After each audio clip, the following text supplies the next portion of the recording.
Everybody.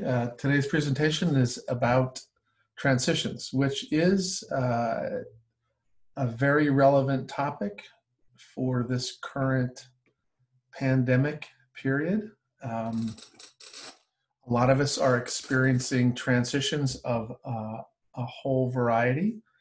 And part of what I want to do is talk about the concept of transitions in a way that will be familiar to those of you who are running into kids who have difficulties with transitions in educational or living situations. And it's a very common topic in our field, and it's particularly I think relevant for the current pandemic situation because of all of the transitions, not both individual that we're having to deal with, but the organizational transitions that are taking place. And I want to talk about this and pull in some of the concepts that we've introduced in previous sessions, because I think that it will be really helpful as all of us in our different systems try to make sense about moving forward. That the process of moving forward from the current situation is going to involve a lot of transitions. And I want to talk about how to make transitions a little bit easier and what to anticipate in transitions. But first of all, I really think it's important that I kind of anchor people in the concept that a transition is basically a stressor. And when you experience a transition, you move from one place to another, one class to another class, move from inside to outside, go from sitting to standing. Every single one of those things is a transition of sorts. And it's a transition is basically moving from one state of equilibrium, one state of expectations and homeostasis, into a different set of expectations. And again, if you remember some of the stuff I talked about earlier when I was trying to explain a little bit about stress as a phenomenon and stress being something that pushes a system out of a homeostatic place, you can see kind of where I'm going with the concept of transition. And so let me remind you all that of this. If somebody who has a history of stressors that have been predictable, moderate, and controllable has developed a stress response capability that's relatively flexible. Therefore, you would anticipate that they would be able to tolerate transitions better than someone who has a history of prolonged stress, unpredictability, chaos, and so forth. And these individuals, as we all know, have a difficult time with transitions. And really, basically, all we're saying is that one group of individuals have a harder time managing stressors, and this group has an easier time managing stressors. So again, this stress reactivity curve is going to come into play a little bit. I'm going to talk a little bit about kind of those of us who are lucky enough to be neurotypical, where when we're faced with stressors, we have a proportional internal response. And so when the transitions are relatively small, the stressors are relatively small, i.e. An individual who goes from lunchtime to class, or who goes from school to home, or somebody who goes from home to office, those transitions are relatively minor. And we manage those in a way that usually doesn't tax our stress response systems. And we negotiate lots of transitions every day without even thinking about it. So for most of us, we can make a transition like going from sitting to standing, and we're completely not even consciously aware that that's a transition, because the degree to which that stresses our systems is so minimal that it never really reaches this conscious level. Now, that's in contrast to somebody who has got a sensitized stress response. If this individual goes from sitting to standing, there will literally be a more extreme physiological activation that will come to their consciousness. They will literally feel something. So when I get up from sitting, I don't really feel anything. I literally just get up and go. But if you're somebody who's sensitized, you can feel, and sometimes an internal sensation that you may interpret as discomfort or fear or threat.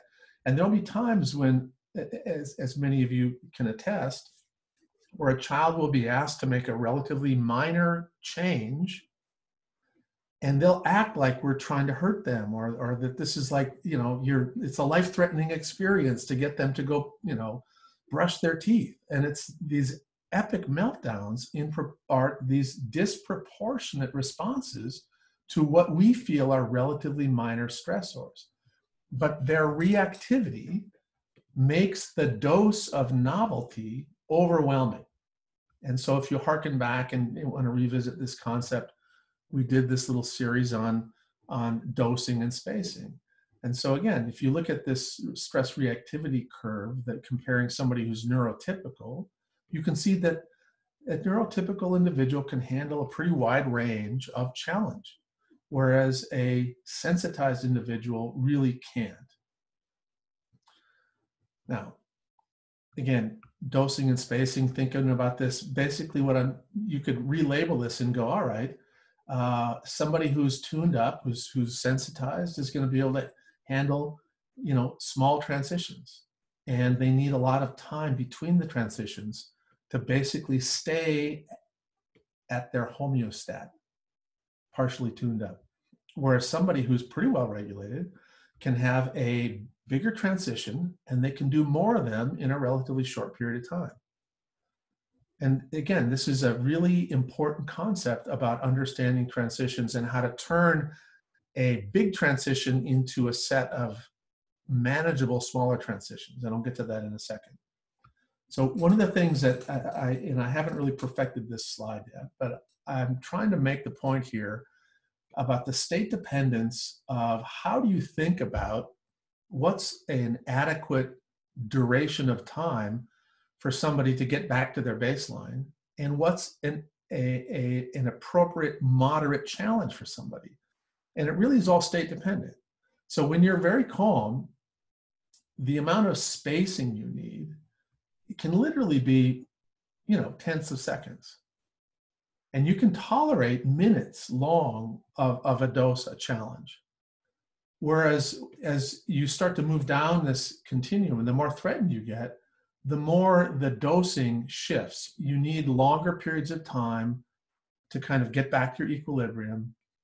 You can tolerate only sort of seconds long of dosing. And I've talked about this. I'll talk about this a little bit more in some other webinars. But I've talked about that, in a typical person who's feeling pretty well regulated, your ability to stay externally focused and sort of absorb a dose of new content is 15 or 20 seconds. And that's a neurotypically regulated person. And if that person starts to get more tuned up,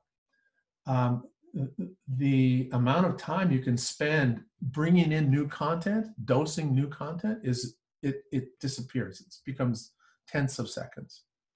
And the amount of time you need to kind of get reset gets longer and longer. And so this brings me to this new set of slides. Here we go. Now here's our stress reactivity, sort of the different internal states. This is time, and this is calm, alert, alarm, fear, terror. You guys know that. I've talked about this a lot. And when you're in this active alert state, you can basically engage with the external world in a healthy way. You can internalize new content. As you start to get tuned up, you start to disengage from the educational experience. You disengage and in a couple of different ways. And you basically can't manage big doses of novelty or new things or change. And if you get to this state of being really fearful, then you basically start to disrupt things, either by acting out or completely shutting down. And so that's kind of what these things mean. So here you are in activity 1, and you want to go, you've got a big transition.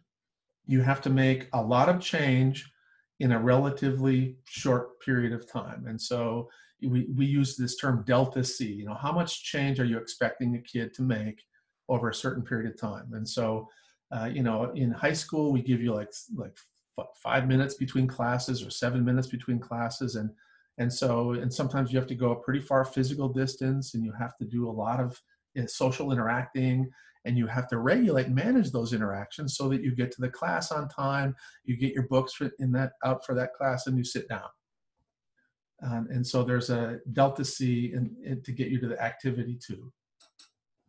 And if you are a neurotypically organized kid, you have this activity and you're going to get a little bit escalated. And at some point, though, you're going to get settled in. You're going to be in this state where you can engage. And then that's a neurotypical kid, and you can have another transition to another activity, and the transition is a little bit less. You might even be within the same class. You're transitioning from, getting the lecture to the group work, or you're transitioning from lecture to lab, and the change is less, and the period of time is about the same. So that what I'm trying to get you to think about is dosing. What level, what are the expectations you have about the change somebody will make over what period of time? And so if you are neurotypically organized, you can handle these delta C's that are pretty big and go into activity 3. But if you are a dysregulated kid and you're asked to do a transition that has a delta C of 100, you're going to go from this state of sort of hovering around the middle alarm state and a high alert state to being completely dysregulated. And this is where we have these meltdowns, when we expect somebody to make too much change too fast. Now, and the key to sort of managing this is to take the transition and think about it as a preparatory phase, the pre-transition phase, the actual transition, and then the post-transition. And start to break that process into tinier little doses. And you start to give, and I'll talk about some examples, but basically what you're doing is you're taking 100 units of change and breaking it into 10 little units of change. But you're doing that 10 little times.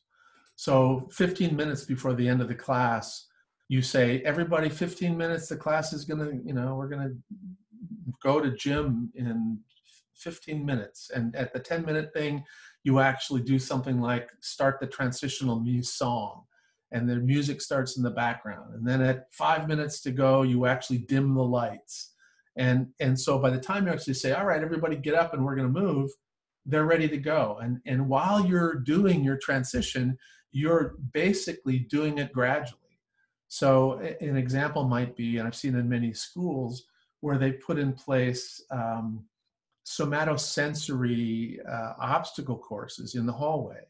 So instead of just walking straight to a class, you literally are doing regulatory things, going from station to station to station. And you end up getting to class, but you've turned it into 3 different little moves. You go from station 1 where you do 10 jumping jacks, to station 2 where you do 10 deep breaths. You go to station 3 where you stroke a carpet on the wall, and then you walk into the class. And then once you're into the class, there's a post-transition regulatory period, recognizing that everybody's going to be a little bit tuned up. So we need to do things to prepare you to learn.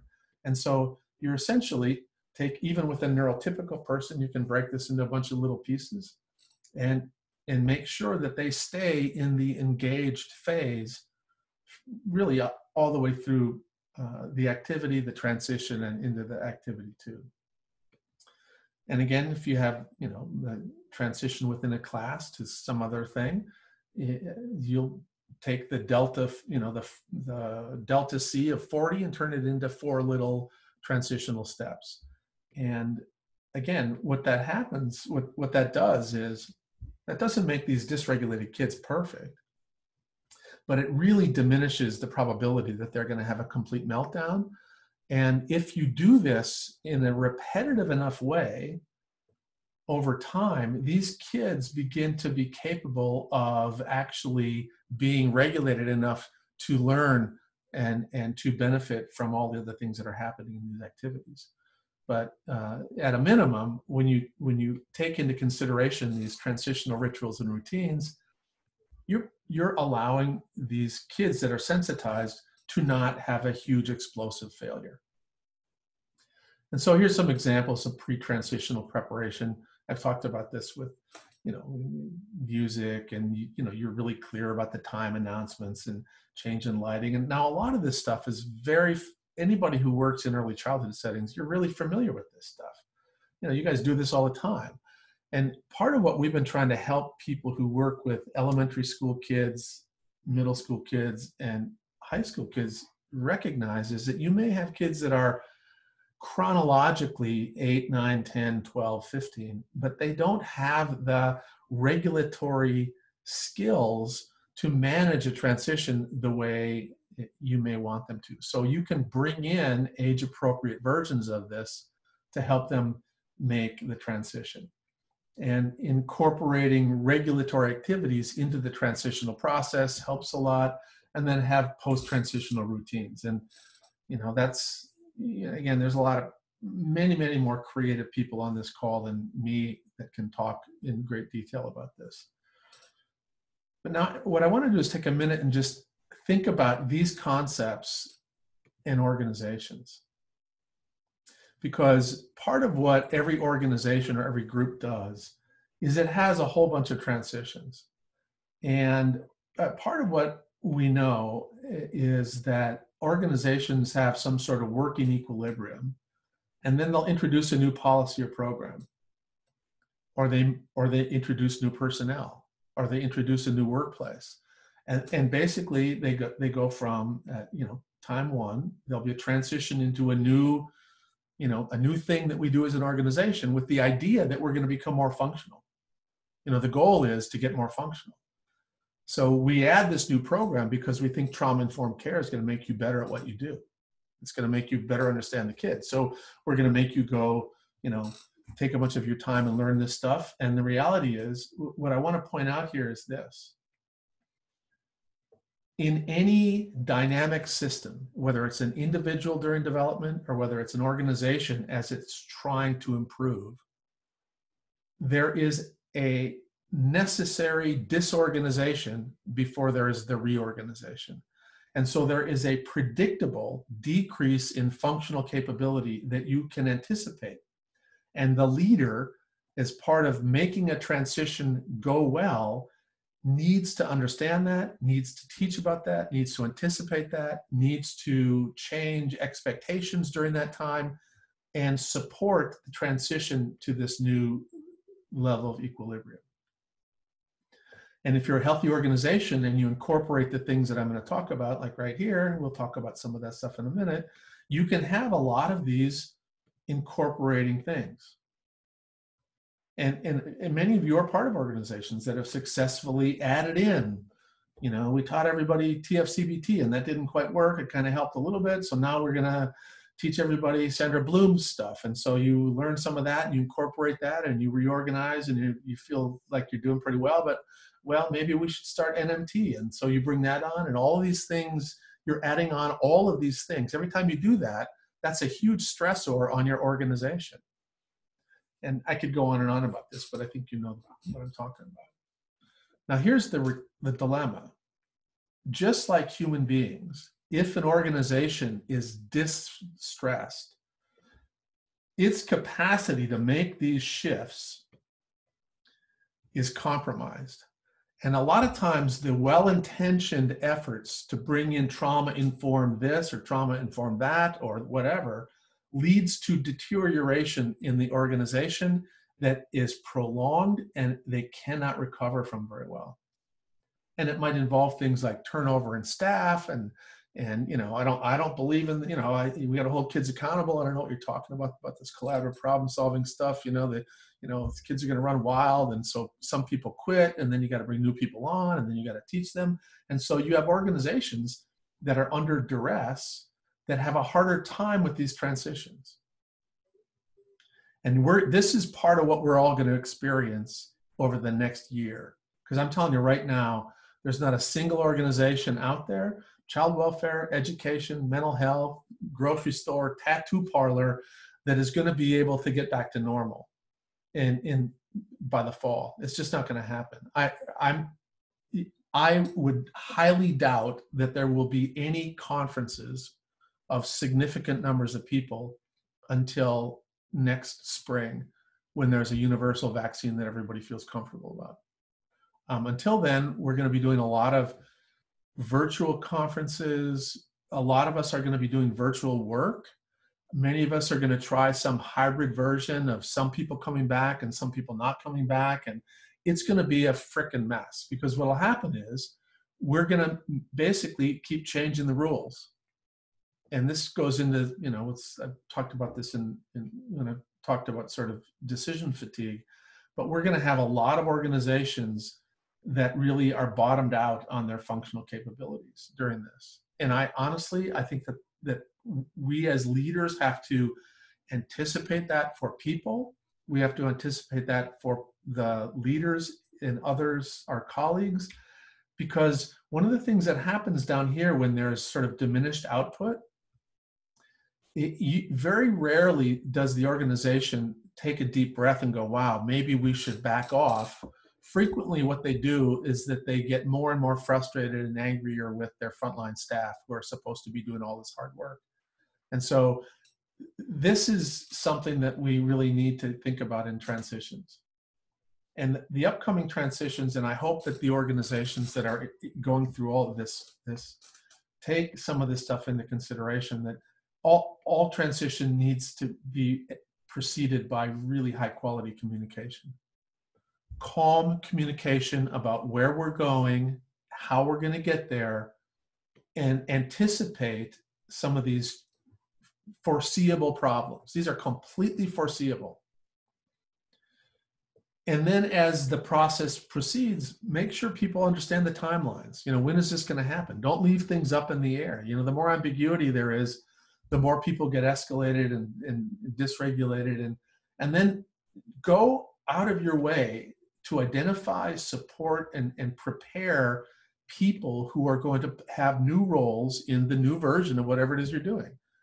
If you have people that you're going to expect to do distance consulting, teach them how to use the damn, platform. Teach them how to do a few things. Give them the tools so they can feel comfortable and prepared for the new role. And when you make the transition, try to integrate, and if you don't have them yet, explicitly develop organizational care practices and policies, and change your, make sure that you have realistic goals, that you scaffold people, that senior people take care of junior people, all the stuff that you heard Christy talk about when she was talking about reflective supervision. This is a really essential thing during this process, is to support people relationally, support people with professional development, recognize that you give them professional development opportunities, but they're only going to be able to essentially master that content at a rate that's 50% of what you would normally expect somebody to master new content. Be patient with them. It's going to take a while. And after the transition has taken place, make sure that you continue to coach and supervise them, and then try to build in self-correcting elements to what you're doing. I mean, this new idea of kind of going to web-based blah, blah, blah, is that actually better than, something else that we could do? Is there a different way to do it? Are there other ideas out there? You need to continually look at whether or not the decisions you made and the place you have gone is where you really want to be. Anyway, so there's a lot of different things I could continue on and talk about, but I don't want to make this too long. The key is that I think people need to appreciate and be reassured by the fact that all of these transitional activities are going to include elements that you all have mastery about. You all know a lot about state-dependent functioning. You all know a lot about how relational contagion. You know a lot about the value of somatosensory regulation. You're learning a lot about dosing and spacing. All of these concepts will come into play so that you can be a very important consultant to and leader for your own organization as you make the transition into these new different conformations that we're going to go through. And there are going to be many of them. There will be many of these iterations of going from one organizational thing to another that are going to take place in the next 9 months. There will be more change, more delta C that we're going to experience as individuals and organizations than would be typically seen in a year. In fact, we'll probably go through more transitions and more change in the next year as organizations than we would typically go through in a 5 or 6 year period. And remember, this is going to result in us being pretty worn out. And the leadership needs to appreciate this, that both effectiveness and efficiency are going to be impacted by the necessary transitional shifts that we're taking. All right. So I think I'm going to stop with that.